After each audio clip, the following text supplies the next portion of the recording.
So YSR Congress party వాళ్ళు దొంగ బాబాయ్ అన్నట్టుగా మరి ఇప్పుడు వాళ్ళు ఎవరిని కొట్టకుండానే ముందే మమ్మల్ని కొట్టేశారని మరి నిన్న ఢిల్లీలో విజయసాయిరెడ్డి గారు మరి చాలా గొడవలు చేశారు.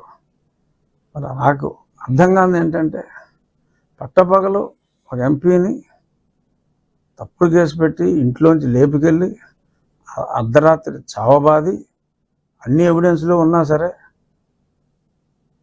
అంటే నాకన్నా వాళ్ళు ఎంత దుర్మార్గులో తెలిసినవాడు ఎవడు లేడు. సరే కొంతమంది చంపేశారు, అది ఉంది.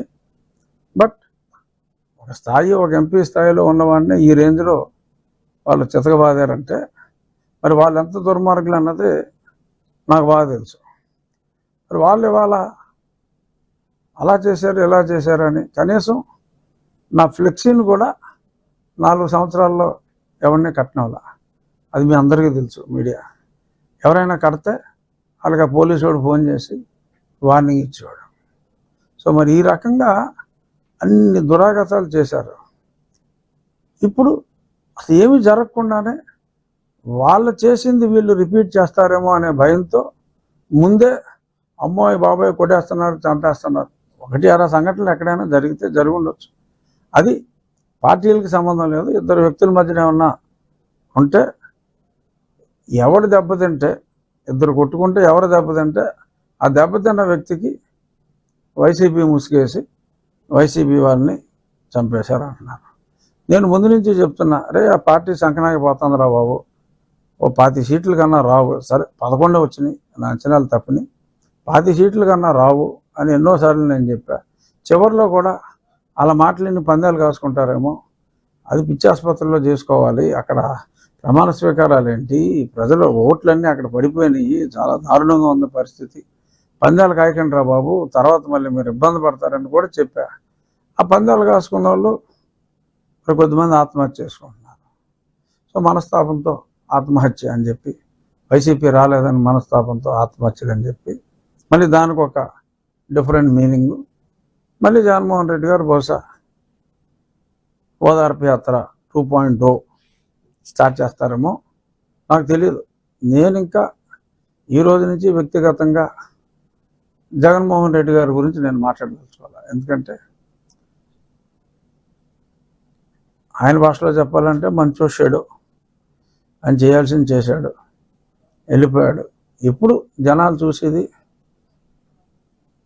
మేమేం చేస్తాం, మేమిచ్చిన హామీలు ఎలా నెరవేరుస్తాం, ఎన్నో హామీలు ఇచ్చాం, ఆ హామీలు నెరవేరుస్తారా లేదా అనే దాని మీద జనం దృష్టి ఉంటుంది తప్ప జనాల దృష్టి ఇంకా జగన్మోహన్ రెడ్డి గారి మీద కానీ వైఎస్ఆర్ కాంగ్రెస్ పార్టీ మీద కానీ ఉండకూడదు కూడా, అనవసరం. ఇప్పుడు మేము మాట ఇచ్చాం, మా మాట ప్రజలు విశ్వసించారు, జగన్మోహన్ రెడ్డిని కాదనుకున్నారు, మాకు మేము ఊహించిన దానికన్నా కూడా పెద్ద అందలం ఎక్కించారు. మొన్న మా ఎమ్మెల్యేల మీటింగ్లో కూడా చంద్రబాబు నాయుడు గారు అదే స్పష్టంగా చెప్పారు, మనకి ప్రజలు అధికారం ఇవ్వలేదు, మనకి ప్రజలు ఒక బాధ్యత అప్పచెప్పారు, ఆ బాధ్యతని సక్రమంగా నిర్వహించాలి, దాడులు ఇటువంటివి మనం చేయకూడదు, చట్ట ప్రకారం తప్పు చేసిన వాళ్ళని శిక్షించాలి.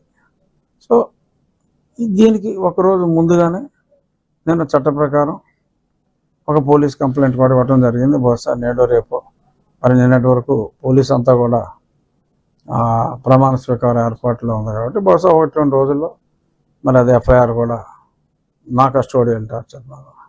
ఎందుకంటే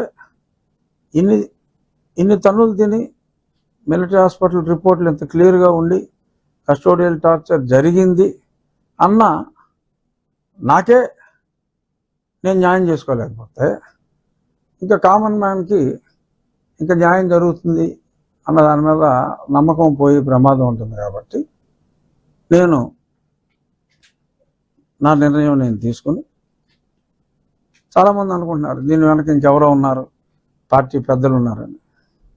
నేను ఎవరితోటి మాట్లాడాల, law should take its own course of action అనే ఉద్దేశంలో నేను ఆ కంప్లైంట్ని ఇవ్వటం జరిగింది. డెఫినెట్గా ఇక్కడ న్యాయం జరిగితే ప్రజలకు కూడా వాళ్ళకి జరిగిన అన్యాయాల మీద చట్ట ప్రకారం న్యాయం జరుగుతుంది అనే ఒక నమ్మకం వస్తుంది అనేది నా విశ్వాసం. చూద్దాం మరి నా విశ్వాసం ఏమవుతుంది అనేది తెలుస్తుంది.